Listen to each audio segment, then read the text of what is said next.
मैं एक्टर इसलिए बना क्योंकि मेरी एक प्रॉब्लम थी। मैं एक इंट्रोवर्ट था। मैं फैमिली में सबसे छोटा था। मुझे इतना लाड़ प्यार मिला कि जब मैं घर से बाहर जाता था तो मुझे पता नहीं था कि लोगों से कैसे बात की जाती है। तो उस लाड़ प्यार की वजह से मैं एक शर्मीला और एक इंट्रोवर्ट बच्चा बन गया। मुझे अब भी बात करनी नहीं आती। मुझे स्टेज से डर लगता है। एज एन एक्टर मैं उन सब फैसिनेटिंग कैरेक्टर्स के पीछे छुप जाता हूँ जो कॉन्फिडेंट नजर आते हैं। मुझे पक्का यकीन है कि जब मैं आपकी उम्र का था तब मैं इतना स्मार्ट नहीं था जितने आप लोग हो। आपको पहले से पता है कि गला काट कॉम्पिटिशन क्या होती है। आपको hard work, Perseverance, vision, focus, self belief जैसी चीजों की अहमियत पहले से पता है। तो मुझे इसके बारे में बात करने की जरूरत नहीं है। मैं आपसे सिर्फ दो चीजों के बारे में बात करना चाहता हूँ, अपने सपनों का पीछा करना और अपने सपनों को असल में जीना। जब मैं अपने करियर की शुरुआत कर रहा था तो बदकिस्मती से दो बातें मुझे किसी ने नहीं बताई थी, और वो दो बातें हैं कामयाबी के बारे में एक सबसे बड़ा झूठ और एक सबसे बड़ा सच। सबसे बड़ा झूठ ये है कि money plus recognition is equal to happiness is equal to success. मैं एक बहुत मिडिल क्लास फैमिली से आता हूँ। जब मैं बड़ा हो रहा था तब पैसा हमारी सबसे बड़ी प्रॉब्लम थी। मुझे पैसों से बहुत फर्क पड़ता था, और मेरी फैमिली की 3 जनरेशंस ने कभी यह महसूस नहीं किया कि फेम आखिर क्या होता है। तो बेसिकली पैसा और रिकग्निशन दोनों मिसिंग थे जो मुझे चाहिए थे। मेरी शुरुआत एक फेलियर के तौर पर हुई। मेरी फैमिली ने मुझसे कहा कि मुझे इंजीनियर बनना होगा। मेडिकल फील्ड मेरी सिस्टर्स के लिए बुक थी। तो एक बार अगर मैं इंजीनियर बन गया तो मैं सिविल सर्विसेज का एग्जाम दे सकता था, और फिर उसके बाद शायद खुशियों के सारे दरवाजे खुल जाते और मैं हमेशा के लिए कामयाब और हमेशा के लिए खुश रह सकता था। तो जब मैं बड़ा हो रहा था तब ऐसी मेरी कंडीशनिंग हुई थी। तो मैं पढ़ाई में बहुत अच्छा बन गया। 10th के एग्जाम्स में मैं काफी अच्छे मार्क्स लाया, और फिर मैं 12th के लिए दिल्ली चला गया।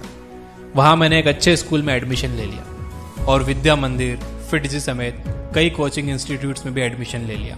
उस समय मैं मेरे जैसे ही 3 एस्पिरेंट्स के साथ रूम शेयर करता था। इसका मतलब वहां अपने स्कूल असाइनमेंट्स फिनिश करने के बाद, इंजीनियरिंग एंट्रेंस एग्जाम्स की पढ़ाई करने के बाद मुझे अपने कपड़े धोना पड़ते थे, खुद के लिए खाना बनाना पड़ता था। लेकिन मैं कंप्लेन नहीं करता था, क्योंकि मैं अपनी लाइफ में पहली बार कामयाब इंसान बनने के बहुत करीब था। तो फाइनली मैं कई इंजीनियरिंग कॉलेजेस के लिए सिलेक्ट हो गया, और मैंने डिसाइड किया कि मैं दिल्ली कॉलेज ऑफ इंजीनियरिंग में एडमिशन लूंगा। मेरी फैमिली में जश्न मन रहा था। फाइनली अब मैं रुककर सांस ले सकता था। मैं खुद से कह रहा था कि तुम्हें पता है, तुमने कर दिखाया, तुम्हें तो खुश होना चाहिए। लेकिन इससे काम नहीं बन रहा था। कुछ ना कुछ मिसिंग था। एक खालीपन को मैं महसूस कर सकता था। तो मैंने सोचा कि मुझे शायद और बड़ी कामयाबी की जरूरत है। जब मैं 18-19 साल का था तो किसी वजह से मुझे फ्यूचर में प्रेजेंट से ज्यादा खुशी और ज्यादा कामयाबी दिखाई देती थी। तो मैंने सिविल सर्विसेज के एग्जाम्स की तैयारी करना शुरू कर दी। मैं मान रहा था कि मैं इसे पास कर ही लूंगा, लेकिन मैं बोर हो गया, और यूपीएससी एग्जाम्स बहुत दूर थे। इस दौरान मुझे थिएटर करने का ख्याल आया, और मैंने सोचा कि मुझे अपनी शाइनेस खत्म करने के लिए डांस सीखना चाहिए। और एक रीजन ये था कि मेरे इंजीनियरिंग कोर्स में कोई लड़की नहीं थी। मुझे एक धोखे जैसा फील हुआ। आप एंट्रेंस एग्जाम्स क्रैक करते हो और आपको पता चलता है कि वहां कोई लड़की ही नहीं है। तो किसी ने मुझे बताया कि डांस स्कूल में बहुत गुड लुकिंग लड़कियां हैं। तो मैंने सोचा कि चलो वहां जाते हैं। तो जब मैंने परफॉर्मिंग आर्ट्स शुरू किया तो एक चीज के लिए मैं श्योर था, वो ये कि ये मुझे बहुत पसंद आ रहा था। और 3 साल बाद मैं कैंपस में बैठकर ये सोच रहा था कि ठीक है, मुझे परफॉर्मिंग आर्ट्स बहुत पसंद है, और कुल मिलाकर मुझे पैसा और फेम ही तो चाहिए, तो क्यों ना मैं एक फिल्म स्टार बन जाऊं। मैं बहुत सीरियस था। 3rd ईयर में मैंने इंजीनियरिंग छोड़ दी। मैं इंजीनियरिंग डिग्री से बस 2 सेमेस्टर्स दूर था। मैं मुंबई आ गया और पूरी तरह से थिएटर में घुस गया, और एक्टर बनने के लिए जो स्किल्स की जरूरत थी वो सीखना मैंने शुरू कर दी। और उस टाइम मैं एक सिंगल रूम किचन में 6 दूसरे लड़कों के साथ रहता था। लेकिन इस टाइम मैं तैयार था। इस टाइम में एक फर्क था, वो ये कि मैं बहुत जोश में था। मेरा सेल्फ रेस्पेक्ट दांव पर लगा हुआ था। इसलिए मुझे हर किसी को एक बात साबित करनी थी। मुझे अपने परिवार को एक बात साबित करनी थी, और सबसे जरूरी मुझे खुद को एक बात साबित करनी थी। और ये वो टाइम था जब मैं एक बैकग्राउंड डांसर था, और मैं हर उस स्टार के पीछे डांस कर रहा था जिनके बारे में आप सोच सकते हो, शाहरुख खान, शाहिद कपूर, हर कोई। और मैं उनके पीछे डांस करते हुए ये सोचता था कि मैं बस 3 कदम तो दूर हूं, मुझे बस वहां तक तो जाना है जहां वो स्टार डांस कर रहा है, और फिर मेरी लाइफ की हर चीज ठीक हो जाएगी। तो ऐसे ही चलता रहा, और 2 साल बाद गेस व्हाट, मुझे मेरा पहला बड़ा ब्रेक मिला। मैं एक प्राइम टाइम टीवी शो के लिए सिलेक्ट कर लिया गया था। ये सीरियसली एक बड़ा ब्रेक था, क्योंकि मैंने पैसा कमाना शुरू कर दिया था और लोगों ने मुझे पहचानना शुरू कर दिया था। ईमानदारी से बताऊं तो मैं जानबूझकर मॉल्स घूमने जाता था ताकि लोग मुझे देखें, स्माइल करें, मेरा ऑटोग्राफ लें। और मैं खुद को पहली बार टीवी पर देख रहा था। आपको कोई आइडिया नहीं है कि जब मेरे जैसा इंसान खुद को टीवी पर देखता है तो कैसा लगता है। मैं रोज खुद को टीवी पर देख रहा था। यह बहुत बहुत बहुत बड़ा नशा था। मैंने ये भी देखा कि मेरे जो दोस्त इस सफर में मेरे साथ नहीं थे अचानक से उभर कर आने लगे। वो शो बहुत पॉपुलर हो गया। मैं बहुत पैसा बना रहा था और एक समय ऐसा भी आया जब मुझे पैसों से फर्क पड़ना बंद हो गया और मैं और ज्यादा पॉपुलर होते ही जा रहा था। अब मैं उन मॉल्स में नहीं जा सकता था जहां मैं अकेले जाया करता था, तो मुझे किसी की जरूरत थी जो मुझे लोगों से बचा सके। आप समझ रहे हो ना मैं क्या कह रहा हूं?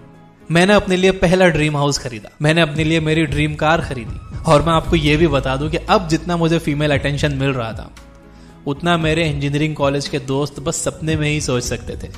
मैं बहुत अच्छा टाइम बिता रहा था और तभी कुछ अजीब सी चीज मेरे साथ होती है। मुझे इस फेम और पैसों की आदत हो जाती है और मैं फिर से धोखा खाया हुआ महसूस करने लगता हूँ। जो सपना मैं जी रहा था मैंने इसके लिए 10-15 साल इंतजार किया था। मुझसे खुशी का और कामयाबी का वादा किया गया था, लेकिन ये चीजें मेरे पास सिर्फ कुछ ही दिन रही। मैं खुश नहीं था। ऐसा कैसे हो सकता है? मुझे सक्सेस का ये वर्जन अच्छा नहीं लगा। मुझे फिर से प्रेजेंट से ज्यादा फ्यूचर में ज्यादा कामयाबी और खुशी दिखने लगी। तो मैंने डिसाइड किया कि मैं कुछ और करूंगा। अब आती है दूसरी बात, सबसे बड़ा सच।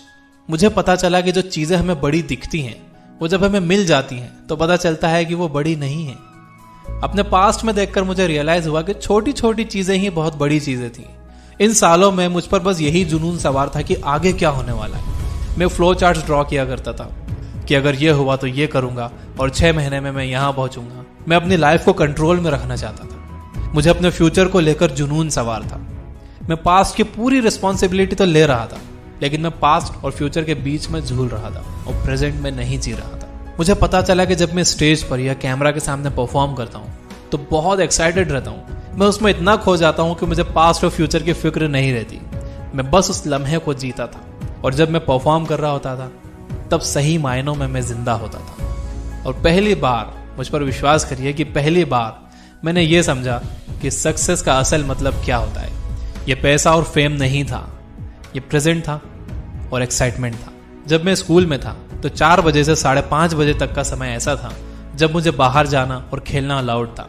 मुझे इंजीनियर बनने के लिए कहा गया था, लेकिन मैं तो कुल मिलाकर बस 4 बजने का इंतजार करता था और 4 बजते ही मैं बाहर जाकर खेलता था और वो 1.5 घंटा मुझे 5 मिनट्स के जैसा लगता था। मैं इसे तब नहीं समझ पाया, लेकिन अब बहुत ऑनेस्टली और बहुत कॉन्फिडेंटली मैं आपसे ये कह सकता हूँ कि मैं वो 4 बजे से 5:30 बजे वाला टाइम राइट नाउ पिछले 5 सालों से जी रहा हूँ। कॉज और इफेक्ट अलग अलग चीजें नहीं है। एक्साइटमेंट ही कॉज है, एक्साइटमेंट ही इफेक्ट है। तो 5 साल बाद मैं यहाँ हूँ और मेरे पास बहुत सारा पैसा और फेम है, लेकिन अब मेरी लाइफ में पैसा और फेम की कोई औकात नहीं है।